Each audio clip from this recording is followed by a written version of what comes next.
네, 여러분 안녕하세요. 네, HLB 테라피틱스 말씀을 드립니다. 자, 이 테라피틱스의 그 탑라인 발표에 대해서 이 탑라인 발표를 하기 이전에 어떤 절차가 수반이 돼야 되는데, 자, 이 건에 대한 부분이 없이 6월 내에 발표를 한다고 했던 HLB 테라피틱스입니다. 자, 따라서 어떤 한 가지 절차가 공지가 안 되고 그리고 6월 안에 발표가 된다는 것이 과연 이게 합당하냐? 이런 이론들도 좀 등장하고 있는 그런 부분이 좀 있어요. 자, 그래서 네, 이 부분을 우리가 한번 세심하게 한번 그 진위를 여러분들과 함께 따져보도록 하겠습니다. 아시겠죠? 네, 그리고 영상의 후반부에는 대박주 하나 말씀을 드리니까 또 참고를 하시고요. 자, 테라피틱스 바로 말씀을 드리겠습니다. 구독, 좋아요, 알림 설정 대단히 감사하고요. 성원 부탁드리고요. 궁금한 부분은 텔레그램 방에서 꼭 해소를 하시고 갑자기 신속한 재료가 나올 때의 정보와 판단은 텔레그램 방을 꼭 여러분들이 이용을 하시기 바랍니다. 헤라 입장이라고 문자를 주시면 됩니다. 참고자만 말씀을 드렸고요. 자, 여러분 우리가 이거예요. 테라피틱스가 이제 탑라인 발표를 이제 6월 내에 한다고 했잖아요. 그래서 CSO가 이야기한 대로 6월 말 이 정도를 이제 보고 있는 거죠.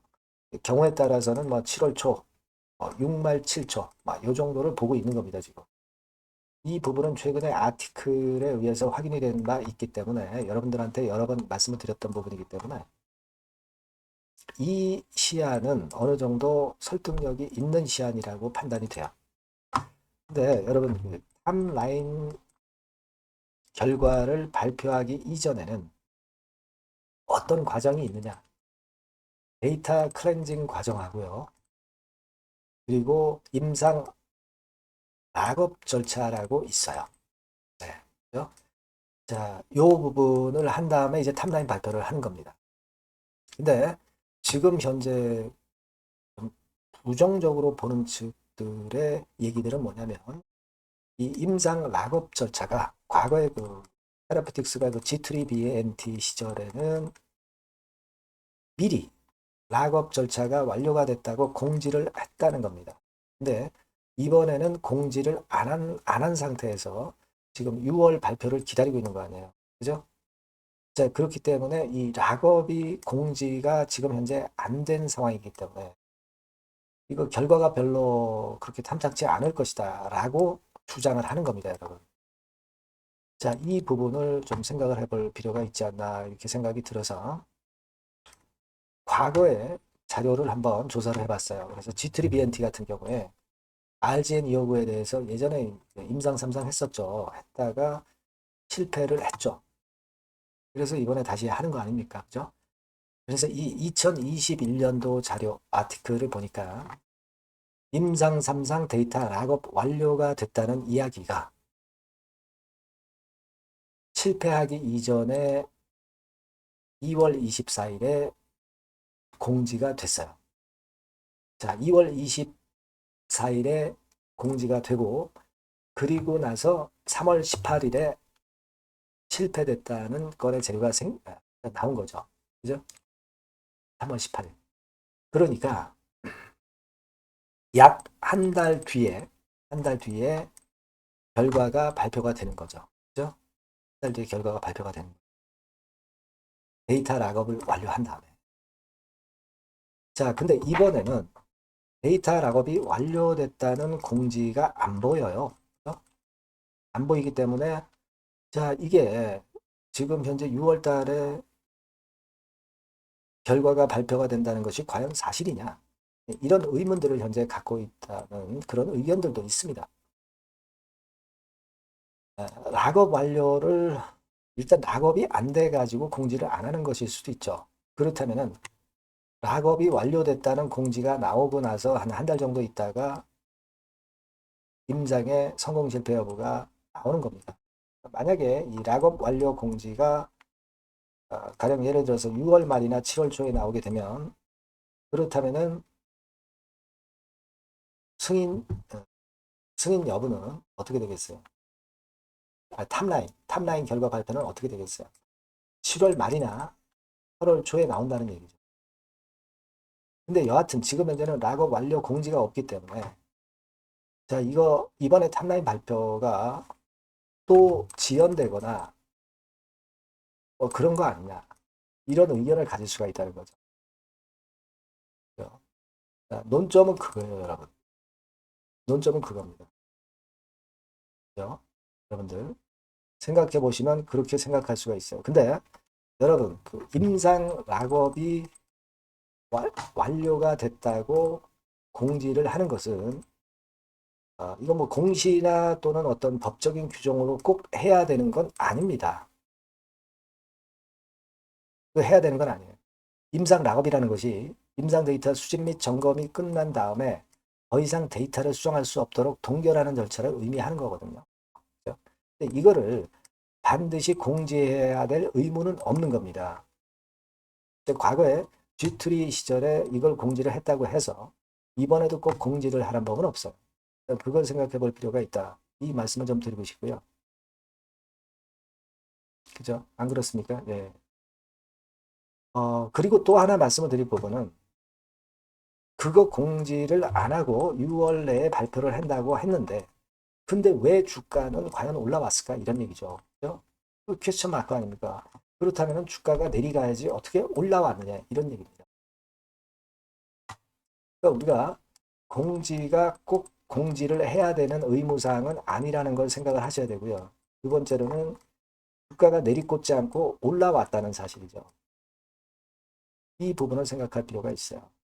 그리고 이번에 1200억을 발행을 한 건에 대해서 이야기들도 꽤 있긴 합니다. 여기에 대한 반론이 있기도 하죠.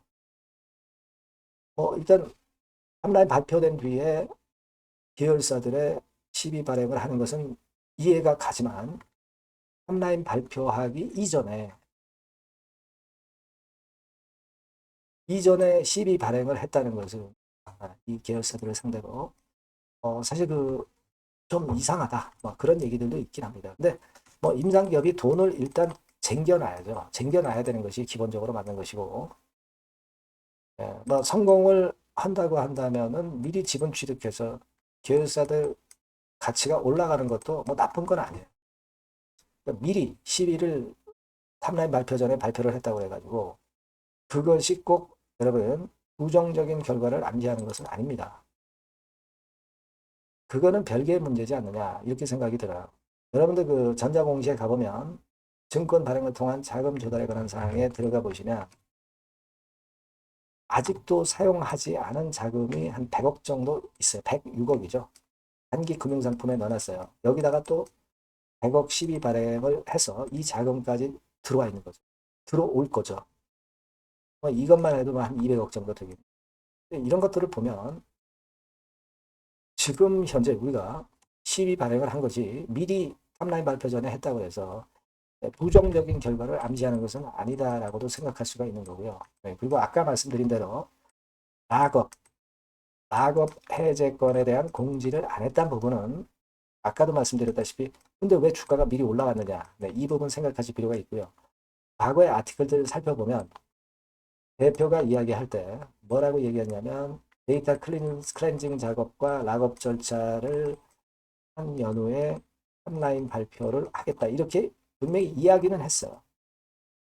락업이나 데이터 클렌징에 대해서 미리 공지를 100% 반드시 해야 된다는 규정은 없어요. 이런 부분들을 생각하셔야 될 것으로 그렇게 보여집니다. 물론 여러분 우리가 이 테라페틱스가 RGN 259에 대한 탑라인 발표가 꼭 반드시 좋은 수치만 나오지 않고 나쁜 결과도 물론 나올 수도 있습니다. 그렇기는 하지만 지금 현재 미리 우리가 예단을 할 필요는 없다는 거고 주가 자체는 미리 움직이는 게 주가입니다. 미리 올라왔잖아요. 이 부분을 우리가 가장 중요시 여겨야 되는 것이지 않을까 이런 생각을 합니다. 물론 앞으로 뭐 좋은 얘기 나올 수도 있고 나쁜 얘기가 나올 수도 있어요. 하지만 일단 이런 거 나오기 전에 우리가 그냥 부정적인 마인드만 갖는 것도 또 앞뒤가 맞지 않아요. 여하튼 지금 말씀드린 건에 대한 소식이 여하튼 들어오는 대로 제가 여러분들께 바로 말씀을 좀 드릴 수 있으면 좋겠고요. 네, 여러분들이 꼭 갑작스런 재료가 항상 나올 수 있는 지금 현재 중요한 타임이기 때문에 해라라고 꼭 문자를 주시면 제가 중요 정보를 신속하게 말씀을 드리고 판단을 드릴 수 있을 것 같아요. 꼭 문자를 주시고 텔레그램 방에 꼭 들어오십시오. 해라 입장 이렇게 문자를 주시면 제가 최선을 다해서 여러분들을 도와드릴 거예요. 꼭 문자를 주시기 바랍니다. 네, 그리고 제가 대박주 말씀을 올린다고 했어요. 네, 요거 지금 말씀을 드릴 테니까 이것도 한번 큰 수익 쟁취해 가시기 바랍니다. 자, 그래서 대박주입니다. 대박주. 이번에 꼭 놓치지 마시고요. 요거는 여러분 그 미래의 대세인 AI 섹터 종목을 제가 갖고 왔어요. 네, 갖고 왔습니다. 그래서 가격대는 1,000원에서 5,000원 선 정도 상간의 종목입니다. 예, 아무래도 그 일반 투자자님들이 부담이 작게 투자할 수 있는 정도죠. 예. 시총으로 따지면 한 700억에서 한 2,000억 정도. 네, 어떻겠습니까? 좀 가볍게 날아가는 속성이 좀 있겠죠. 네, 그런 속성을 갖고 있고 투자 기간은 한 2 내지 3개월 선 정도로만 보세요. 네, 그 정도면은 충분할 듯 싶고 자, 그렇게 보고 있고요. 그리고 한번 여러분 그 차트를 한번 먼저 볼까요? 네, 차트를 한번 보면 여러분들이 되게 감을 잡으실 수가 있을 것 같은데 자, 차트는 자, 여기 보시는 바와 같이 주봉 차트는 이런 정도 모양입니다. 적당히 눌렸죠. 적당히 눌려서 주봉 차트상에 이런 정도 모습이라면 단기적으로 이제 바닥권 그 정도 상황이죠. 주봉으로 여기서 큰 대세 쌍바닥을 만들고 위쪽으로 쳤다가 눌림목 그러니까 적당한 타이밍입니다. 적당한 타이밍에 지금 현재 상황에 주봉 차트 월봉 차트는 이 정도 모양으로 생겨 있어요. 우리가 수급을 보면 외인 매집한 채로 주가는 지금 현재 거의 생바닥 근처에 있는 종목입니다. 자, 요 종목을 제가 말씀을 여러분들께 드리는 거고요. 자, 그거 지금 현재는 목표는 더블 정도, 네, 요 정도 보고 있고요. 자, 그러면 이 대박주가 과연 어떤 기업이냐? 지금 현재 평가가 수조 원 정도 가치로 되는 기업에 대량으로 지분 투자한 기업이 바로 이 대박주입니다. 수조 원 가치 기업은 지금 현재 이 대박주가 아니에요. 하지만 수조 원의 가치 기업에 대량으로 지분 투자를 해 놨기 때문에 결국 이제 이 건의 IPO 건이라든가 이 상장건의 상황이 결국 지금 현재 거의 마무리 단계인데 요건이 나오면은 슬슬 얘기가 나오고 있거든요. 대박을 칠 수 있다는 거예요. 그래서 이 지금 현재 이 대박주가 투자한 기업이 글로벌 국부 펀드가 현재 투자 중입니다. 그만큼 가능성이 엄청나기 때문에 투자를 했다는 거죠. 네, 수조원 가치 기업이기 때문에. 그런 기업에 대량으로 지분 투자한 기업이 바로 이 대박주란 말이에요. 네, 이해가 되시죠? 네. 하반기나 내년 초까지는 상장이 될 걸로 보여지고 있고요. 이미 외국계 증권사가 자문사로 등장이 다 됐어요. 그러니까 이제 식탁에 올려만 놓으면 된다 이거예요. 네. 그리고 국내 굴지의 S그룹과 당연히 밀월 관계죠. 네, 밀월 관계를 갖고 있는 이 기업이 바로 이 글로벌 국부 펀드가 현재 투자 중인 수조원 가치 기업입니다. 근데 여기에 지분 투자를 대량으로 한 게 이 대박주고요. 네. 그래서 특징적인 거는 미국 굴지의 그 모 기업의 대타 역할을 할 수 있을 정도로 이 기업의 부품권에 대한 기대가 엄청나게 지금 현재 높습니다. 그렇기 때문에 글로벌 국부 펀드가 대량으로 지금 현재 투자를 해 놓은 상태다. 이런 얘기죠. 그 정도예요. 근데 이 엄청난 기업에 수백억 지분 투자를 한 것이 바로 이 대박주예요. 그래서 투자사 중 국내 투자사 중에서 최대로 투자를 한 기업이 바로 이 대박주라 이런 얘기예요. 그러니까 요거는 여러분들이 꼭 하셔야 될 것 같습니다. 아시겠죠? 그래서 요 전번 다 똑같은 전번입니다. 대박이라고 문자를 주시면 제가 최선을 다해서 매수부터 매도 중간 그리고 보유하고 계실 때 그 AS까지 철저하게 끝까지 여러분들과 함께 하면서 큰 수익 내는데 제가 일조를 한번 하겠습니다. 네, 꼭 대박이라고 문자 주세요. 네, 감사합니다.